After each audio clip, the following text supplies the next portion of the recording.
Hello दोस्तों, नमस्कार। तो क्रेट 2024 यूनिवर्सिटी ऑफ इलाहाबाद के लिए हिंदी का पेपर हम लोग हल करेंगे, जो कि पिछले साल पूछा गया पेपर है। इसके पहले हम लोगों ने दो वीडियोज पर बात कर ली है, जिसमें इसके पहले पूछे गए क्रेट के प्रश्नों का हल है। तो यदि आपने उन वीडियोज को नहीं देखा है तो जा कर के देख लीजिए। बाकी हमारा हमेशा फोकस रहता है कि आपके पास 2.5 घंटे समय होता है और इसी में आपको 50 बहुविकल्पी प्रश्न करने होते हैं। 10 अति लघु उत्तरी करने होंगे, 2 लघु उत्तरी करने होंगे और 1 दीर्घ उत्तरी करना होगा। और टोटल आपके पास समय 2.5 घंटा है। तो इस चीज़ को आप लोग ज़रूर ध्यान दीजिए। आइए हम लोग जो पिछले साल पूछा गया था क्रेट के पेपर में प्रश्न आए थे उनको हल को देखते हैं और इसके माध्यम से हम लोग आगे की तैयारी करेंगे। तो प्रश्न था कि कवि समय क्या है, और ये बहुत एक तरह से अनोखा प्रश्न था, किसी के जेहन से गुजरा हुआ नहीं था। तो ज़्यादातर लोगों ने जब प्रश्न का उत्तर किया था तो अपने अपने हिसाब से अपने अपने जो व्याख्या कर सकते थे कर दिए थे। तो देखिए, कवि समय का अर्थ है कवि समुदाय में प्रचलित मान्यताएं जो प्राचीन परंपरा के अनुसार प्रयोजन विशेष के लिए काव्य में प्रयुक्त होती आई हैं। यह साहित्यिक अभिप्राय है जो साहित्य या काव्य क्षेत्र में अनुकरण और अत्यधिक प्रयोग के कारण बन जाते हैं और उनका यांत्रिक ढंग से प्रयोग होने लगता है। कवि समय की परिभाषा राजशेखर ने इस प्रकार प्रस्तुत की है। तो देखिए, संस्कृत परिभाषा तो आप याद कर नहीं पाएंगे, तो इसलिए हिंदी परिभाषा हम देख लेते हैं। बाकी यदि आप इसको लिख देते हैं तो आपके लिए बोनस नंबर हो जाएगा। अशास्त्रीय यानी शास्त्र से बहिर्भूत, अलौकिक यानी लोक व्यवहार से बहिर्भूत, केवल परंपरा प्रचलित जिस अर्थ का कविजन उल्लेख करते हैं वही कवि समय है। ये राजशेखर की परिभाषा है। कवि समय के उदाहरण देख लेते हैं। तो रीति रिवाज, प्रतीक, रूप, उपमा, उत्प्रेक्षा, ये उसके उदाहरण हैं। कवि समय का महत्व है कि यह कवियों को अपनी रचना में एक निश्चित दिशा और अर्थ प्रदान करता है, जिससे पाठकों को समझने में आसानी होती है। ये हमारा उत्तर रहा। अति लघु उत्तरी उत्तर देना है और आधे पेज में इसको लिखना होता है, क्योंकि जो आपका एक पेज दिया होता है इसमें 2 प्रश्न होते हैं। पहला प्रश्न यहाँ रहेगा और दूसरा प्रश्न यहाँ रहेगा, और इसी प्रश्न के नीचे आपको आंसर करना रहेगा। इतना ही जगह में 5 से 6 लाइन लिख सकते हैं, उससे ज़्यादा नहीं लिख पाएंगे। तो आपको ठोस लिखना होता है ताकि सभी बातें उसमें स्पष्ट हो जाए। अगला प्रश्न है कि अरस्तु के अनुकरण सिद्धांत पर टिप्पणी लिखिए। तो देखिए, अरस्तु का अनुकरण सिद्धांत एक महत्वपूर्ण साहित्यिक सिद्धांत है जो कला और साहित्य की प्रतिकृति को समझने में मदद करता है। इस सिद्धांत के अनुसार कला और साहित्य जीवन का अनुकरण है, जिसमें कलाकार जीवन के अनुभवों, घटनाओं को अपने काम में उतारता है। अरस्तु के अनुकरण सिद्धांत 3 प्रकार के हैं। प्रत्यक्ष अनुकरण, इसमें कलाकार जीवन के अनुभवों और घटनाओं को सीधे अपने काम में उतारता है। इसके बाद अप्रत्यक्ष अनुकरण, इसमें कलाकार जीवन के अनुभव और घटनाओं को अप्रत्यक्ष रूप से अपने काम में उतारता है। इसके बाद मिश्रित अनुकरण, इसमें कलाकार जीवन के अनुभव और घटनाओं को मिश्रित रूप से अपने काम में उतारता है। अब अरस्तु के अनुकरण सिद्धांत के क्या फायदे हैं? तो जीवन के अनुभवों का प्रतिबिंब, अनुकरण सिद्धांत जीवन के अनुभवों और घटनाओं का प्रतिबिंब प्रस्तुत करता है। इसके बाद कला और साहित्य की वास्तविकता, अनुकरण सिद्धांत कला और साहित्य की वास्तविकता को दर्शाता है। दर्शकों के लिए प्रासंगिक, अनुकरण सिद्धांत दर्शकों के लिए प्रासंगिक होता है क्योंकि इसमें जीवन के अनुभव और घटनाओं का प्रतिबिंब होता है। हालांकि अरस्तु के अनुकरण सिद्धांत की कुछ सीमाएं भी हैं। सीमाओं को देख लेते हैं। सीमित दृष्टिकोण, अनुकरण सिद्धांत केवल जीवन के अनुभव और घटनाओं का प्रतिबिंब प्रस्तुत करता है जो सीमित दृष्टिकोण हो सकता है। वास्तविकता की कमी। अनुकरण सिद्धांत वास्तविकता की कमी हो सकती है क्योंकि इसमें कलाकार की कल्पना और रचनात्मकता की कमी हो सकती है।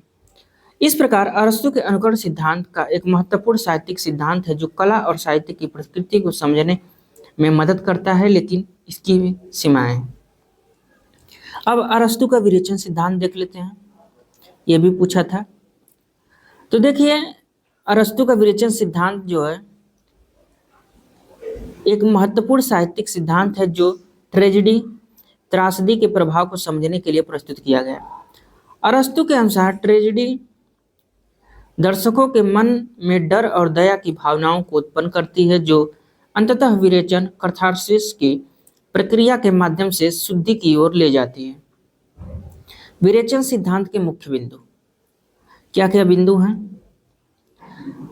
तो देखिए, इसके डर और दया की भावना, विरेचन, शुद्धि, ट्रेजेडी का उद्देश्य। तो ट्रेजेडी दर्शकों के मन में डर और दया की भावनाएं उत्पन्न करती हैं। ये भावनाएं दर्शकों के मन से बाहर निकल जाती हैं और शुद्धि की ओर ले जाती हैं। विरेचन की प्रक्रिया में के माध्यम से दर्शकों का मन शुद्ध होता है। देखिए, दुख का निवारण ही विरेचन है और इसमें बहुत लंबी चौड़ी प्रक्रिया इसकी हुई थी कि किस तरह से एक शरीर को शुद्ध करने के लिए और क्या क्या उपयोग है, वो सब चीज़ों पे बात हुई थी। उसके बाद उसी तरह से कविता का भी शुद्धिकरण किया गया था। ट्रेजेडी का उद्देश्य दर्शकों के मन में डर और दया की भावनाओं को उत्पन्न करना होता है, विरेचन की प्रक्रिया के माध्यम से शुद्धि की ओर ले जाना। अरस्तू के विरेचन सिद्धांत के फायदे। ट्रेजेडी का महत्व, दर्शकों के लिए लाभ, साहित्यिक मूल्य। तो विरेचन सिद्धांत ट्रेजेडी के महत्व को दर्शाता है। विरेचन सिद्धांत दर्शकों के लिए लाभकारी है क्योंकि यह उन्हें अपने मन की शुद्धि की ओर ले जाता है। विरेचन सिद्धांत साहित्यिक मूल्य को बढ़ाता है क्योंकि यह ट्रेजेडी के माध्यम से दर्शकों के मन में डर और दया की भावनाओं को उत्पन्न करता है। हालांकि अरस्तू के विरेचन सिद्धांत की कुछ सीमाएं हैं। सीमित दृष्टिकोण, वास्तविकता की कमी। विरेचन सिद्धांत में केवल ट्रेजेडी के प्रभाव को समझने के लिए प्रस्तुत किया गया है, जो कि सीमित दृष्टिकोण है। विरेचन सिद्धांत वास्तविकता की कमी हो सकती है क्योंकि यह दर्शकों के मन में डर और दया की भावना को उत्पन्न करने के लिए ट्रेजेडी के प्रभाव को बढ़ाता है। अगला प्रश्न आया था कि रीति मुक्त काव्यधारा की विशेषता बताइए। तो रीति मुक्त काव्यधारा की विशेषता निम्नलिखित है। इसमें रीति का अभाव है। रीति मुक्त काव्यधारा में रीति का अभाव होता है, जिसका अर्थ है कि इसमें किसी विशेष रीति या शैली का पालन नहीं किया गया। ये लोग छंद और के बंधन की परंपरा से मुक्त थे। स्वच्छंदता। रीति मुक्त काव्यधारा में कि कवि को स्वच्छंदता होती है, जिसका अर्थ होता है कि वह अपने विचारों और भावनाओं को स्वतंत्र रूप से व्यक्त कर सकता है। नवाचार। रीति मुक्त काव्यधारा में नवाचार की प्रवृत्ति होती है, जिसका अर्थ है कि इसमें नए और अनोखे विचारों और शैलियों का प्रयोग किया जाता है। व्यक्तिगतता। रीति मुक्त काव्यधारा में कवि की व्यक्तिगतता को महत्व दिया जाता है, जिसका अर्थ है कि कवि अपने व्यक्तिगत अनुभवों और भावनाओं को व्यक्त करता है। प्रयोगवाद। रीति मुक्त काव्यधारा में प्रयोगवाद की प्रवृत्ति होती है, जिसका अर्थ है कि इसमें नए और अनोखे शब्दों शैलियों का प्रयोग किया जाता है। सामाजिक चेतना। रीति मुक्त काव्यधारा में सामाजिक चेतना को महत्व दिया गया है, जिसका अर्थ है कि इसमें सामाजिक मुद्दों और समस्याओं को उठाया जाता है। देखिए, इतना लिखने की जरूरत है नहीं, आपके पास इतना जगह ही नहीं है लिखने के लिए और आपके पास टाइम भी नहीं है। बता इसलिए रहे हैं कि ताकि ज़्यादा से ज़्यादा चीज़ें रहेंगी तो आप लोग छोड़ते पकड़ते कुछ भी लिखते हुए कम से कम कुछ तो लिख लेंगे। इसके बाद मानवतावाद। रीति मुक्त काव्यधारा में मानवतावाद की प्रवृत्ति होती है, जिसका अर्थ है कि इसमें मानवता के मूल्यों और आदर्शों को महत्व दिया जाता है। इन विशेषताओं के कारण रीति मुक्त काव्यधारा एक महत्वपूर्ण और प्रभावशाली साहित्यिक धारा है, जिसमें हिंदी साहित्य को समृद्ध बनाया है। अगला प्रश्न है कि हिंदी साहित्य के इतिहास की लेखन परंपरा का वर्णन कीजिए। यह भी महत्वपूर्ण प्रश्न है और ये पूछा गया था पिछली बार। तो देखिए, हिंदी साहित्य लेखन की परंपरा 19वीं शताब्दी के पूर्व यानी भक्तमाल, कालिदास हजारा, कविमाला, 84 वैष्णव की वार्ता, 252 वैष्णव की वार्ता इत्यादि रचनाओं में इतिहास लेखन की आरंभिक झलक दिखलाई पड़ती है। लेकिन ये सब जो रचनाएं थी ये अनौपचारिक थी, औपचारिक रूप से इतिहास नहीं लिखा गया था, ये अनौपचारिक थी, बस कुछ कुछ चीजों को वर्णन किया गया था। ठीक है, ये सभी रचनाएं इतिहास बोध के स्तर पर प्रभाव शून्य है। 19वीं सदी में जब इतिहास लेखन की औपचारिक शुरुआत हुई तो भी पहले कुछ प्रयास जैसे गारसा दत्तासी का इस्तवार दलाल लिटरेचर हिंदुस्तानी, शिव सिंह सेंगर का शिव सिंह सरोज आदि किसी निश्चित इतिहास बोध से युक्त नहीं है। जॉर्ज गिरियर्सन का modern vernacular literature of Hindustan और मिस्र बंधु का मिस्र बंधु विनोद के इतिहास लेखन को आरंभिक प्रयास माना जाता है, जिसमें इतिहास बोध के प्रति सजगता दिखाई पड़ती है।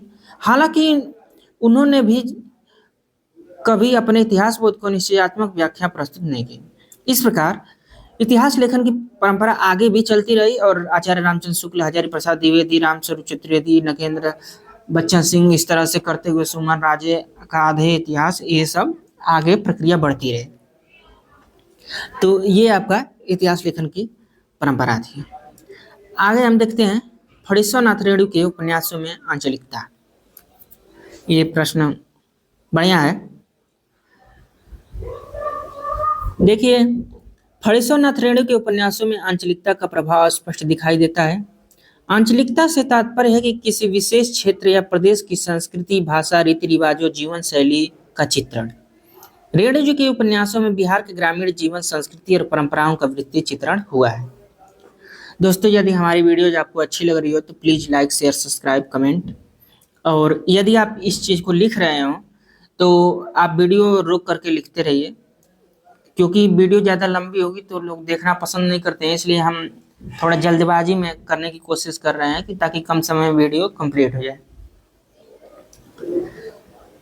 अब आगे देखते हैं कि उनके उपन्यासों में आंचलिकता के क्या क्या पहलू दिखाई देते हैं। तो पहला तो यही है कि ग्रामीण जीवन का चित्रण। रेणु जी के उपन्यासों में ग्रामीण जीवन की विशेषताएं जैसे कि खेती, किसानी, पशुपालन, ग्रामीण त्योहारों का वर्णन हुआ है। दूसरा है कि स्थानीय बोली और भाषा। रेणु जी के उपन्यासों में बिहार के स्थानीय बोली और भाषा का प्रयोग हुआ है, जो कि आंचलिकता को और भी मजबूत बनाता है। संस्कृति और परंपराएं। रेणु जी के उपन्यासों में बिहार की संस्कृति और परंपरा का विस्तृत चित्रण हुआ है, जैसे कि मिथिला की संस्कृति, विवाह की रस्में, त्योहारों का वर्णन। पात्रों का निर्माण। रेणु जी के उपन्यासों में पात्रों का निर्माण आंचलिक परिवेश के अनुसार हुआ है, जो कि ग्रामीण जीवन की वास्तविकता को दर्शाते हैं। इन पहलुओं से स्पष्ट होता है कि फणीश्वर नाथ रेणु के उपन्यास में आंचलिकता का प्रभाव स्पष्ट दिखाई देता है, जो कि उनकी रचनाओं में एक विशेष स्थान दिलाता है। अगला प्रश्न था कि हिंदी की भाषिक संरचना बताइए। इनकी भाषिक संरचना क्या है हिंदी की? तो देखिए, हिंदी की भाषिक संरचना में निम्नलिखित तो शामिल है। पहला, वर्णमाला। हिंदी वर्णमाला में 47 अक्षर होते हैं, 14 स्वर होते हैं, 33 व्यंजन ध्वनियां शामिल होती हैं। शब्द रचना। हिंदी में शब्द रचना मुख्य रूप से प्रातिनिधिक और उपसर्गों के माध्यम से होती है। वाक्य रचना। हिंदी में वाक्य रचना कर्ता, क्रिया, कर्म का क्रम होता है। क्रिया में हिंदी में क्रिया के 3 रूप होते हैं, वर्तमान, भूत और भविष्य। इसके बाद सर्वनाम। सर्वनाम के 2 रूप होते हैं, स्वतंत्र, संबंधित। विशेषण के 2 रूप होते हैं, गुणवाचक, परिणाम वाचक। बाकी विशेषण तो और भी होते हैं, लेकिन इसके लिए यही है। उपसर्ग और प्रत्यय। हिंदी में उपसर्ग और प्रत्यय शब्दों के अर्थ को बदलने के लिए उपयोग लाए जाते हैं। मुहावरे और लोकोक्तियां। हिंदी में मुहावरे और लोकोक्तियों को भाषा को समृद्ध बनाने के लिए महत्वपूर्ण है। तो इन तत्वों के संयोजन से हिंदी भाषा की भाषिक संरचना बनती है, जो इसकी विशिष्टता और सुंदरता को दर्शाती है। देखिए, आप लिखते समय ज़्यादातर कोशिश करिए कि जैसे मुहावरे और लोकोक्तियां, उपसर्ग और प्रत्यय, सिर्फ इतना ही लिख लीजिए, इसके आगे की विशेषताएं न लिखिए। विशेषण, सर्वनाम, क्रिया, इस तरह से, क्योंकि ये बहुत ज़्यादा लंबा हो जाएगा और आपको उतना लिखना नहीं है। बस आप लिखिए कि हिंदी भाषा की भाषिक संरचना निम्नलिखित है। निम्नलिखित तत्व शामिल हैं: वर्णमाला, शब्द रचना, वाक्य रचना, क्रिया, सर्वनाम, विशेषण, उपसर्ग, प्रत्यय, मुहावरे और लोकोक्तियां। और लिख दीजिए कि इन तत्वों के संयोजन से ही हिंदी की भाषिक संरचना बनती है, जो इसकी विशिष्टता और सुंदरता को दर्शाती है। क्योंकि आपके पास समय बहुत लिमिटेड है, और समय पे मैं इसलिए फोकस कर रहा हूँ कि ज़्यादातर लोगों के पेपर छूट जाते हैं, क्वेश्चन छूट जाते हैं, तो आप लोग उसको मैनेज करके चलिए। रेखा चित्र और संस्मरण में अंतर बताना है। तो देखिए, रेखा चित्र और संस्मरण दोनों ही साहित्यिक विधाएं हैं, लेकिन इनमें कुछ मुख्य अंतर है। अब रेखा चित्र, इसमें किसी व्यक्ति, स्थान या घटना का चित्रण किया जाता है। यह एक कलात्मक और व्यक्तिपरक वर्णन होता है। इसमें लेखक की व्यक्तिगत भावनाएं, दृष्टिकोण शामिल होते हैं। यह एक संक्षिप्त और सारगर्भित वर्णन होता है। अब संस्मरण, तो संस्मरण में किसी घटना, अनुभव या यात्रा का विस्तृत वर्णन किया जाता है। यह एक ऐतिहासिक और तथ्यात्मक वर्णन होता है।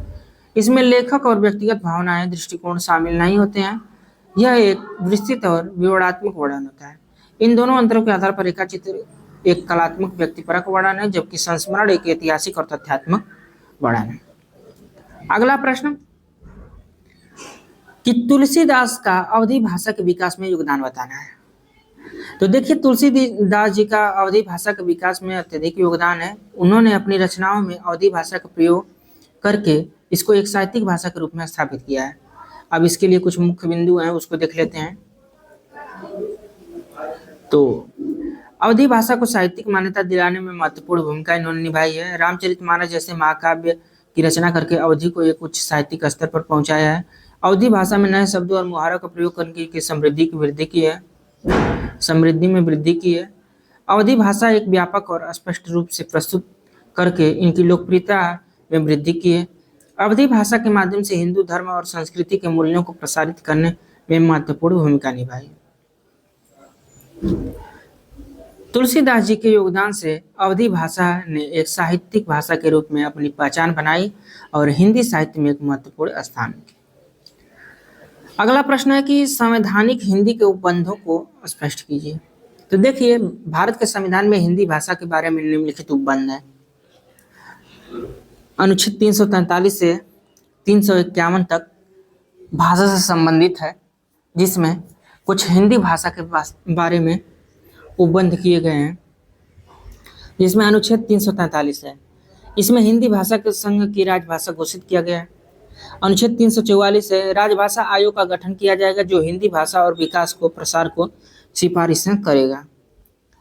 इसके बाद अनुच्छेद 345 है कि राज्यों को अपनी राजभाषा निर्धारण करने का अधिकार है, लेकिन हिंदी भाषा को राजभाषा के रूप में प्रयोग किया जा सकता है। अनुच्छेद 346, संघ के कार्यालयों में हिंदी भाषा का प्रयोग किया जाएगा। 347, यदि कोई राज्य सरकार हिंदी भाषा को अपनी राजभाषा के रूप में अपनाना चाहती है तो वह संघ के परामर्श से ऐसा कर सकती है। इसके बाद 348 में था कि न्यायालयों की जो भाषा है उस पर भी प्राविधान किया जाएगा, न्यायालय, उच्चतम न्यायालय और उच्च न्यायालय। तो देखते हैं कि इन उपबंधों से स्पष्ट होता है कि संविधान में हिंदी भाषा के महत्वपूर्ण स्थान दिया गया है और इसके विकास के प्रसार के लिए विशेष प्रावधान किए गए हैं। अगला प्रश्न है कि भरत मुनि के रस सूत्र की व्याख्या कीजिए।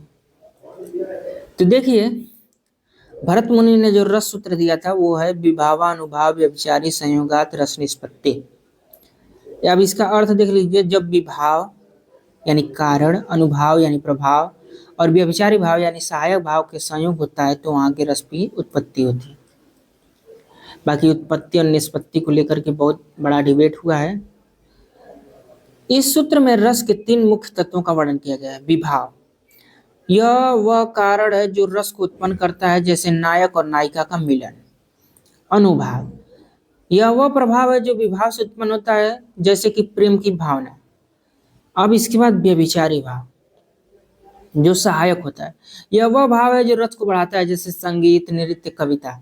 इन तीनों तत्वों के संयोग से रस की उत्पत्ति होती है, जो दर्शक या पाठक को आनंद और संतुष्टि प्रदान करता है। अब अगला प्रश्न है, आदिकाल के नामकरण पर प्रकाश डालना है। ठीक है, आदिकाल के नामकरण पर मेरा मत यह है कि ये अपना मत देना था। ठीक है, ये क्वेश्चन भी इसी तरह आया था। तो आदिकाल के नामकरण पर मेरा मत यह है कि नामकरण इस काल की विशेषताओं और इसके साहित्यिक महत्व को दर्शाता है। आदिकाल नामकरण हजारी प्रसाद द्विवेदी ने किया है। देखिए, रामचंद्र शुक्ल ने वीरगाथा का नामकरण किया था। आदिकाल का अर्थ होता है प्रारंभिक काल या प्राचीन काल, जो इस बात को दर्शाता है कि यह हिंदी साहित्य की प्रारंभिक दौर था, जब हिंदी भाषा और साहित्य अपने विकास के प्रारंभिक चरण में थे। इस काल में साहित्य में धार्मिक और पौराणिक विषयों का प्रबल प्रभाव था, जो इस काल की विशेषता है। आदिकाल के साहित्यिक ज्ञान, भक्ति और नैतिकता के विषयों का वर्णन किया गया है, जो इस काल की साहित्यिक चेतना को दर्शाता है। इसलिए आदिकाल का नामकरण इस काल की विशेषताओं और इसके साहित्यिक महत्व को दर्शाता है, और यह नामकरण इस काल के साहित्य को समझने और इसके महत्व को पहचानने में मदद करता है। अब अगला प्रश्न है कि कबीर के बारे में हजारी प्रसाद द्विवेदी जी की क्या मान्यताएं थी। तो देखिए, हजारी प्रसाद द्विवेदी जी की कबीर के बारे में मान्यताएं निम्नलिखित हैं। कबीर एक महान संत कवि थे, जिन्होंने समाज की बुराइयों के खिलाफ आवाज उठाई और सत्य की खोज की। कबीर की कविता में एक गहरी दार्शनिक और आध्यात्मिक चेतना है, जो पाठक को जीवन के मूल्यों को सत्य की ओर ले जाती है।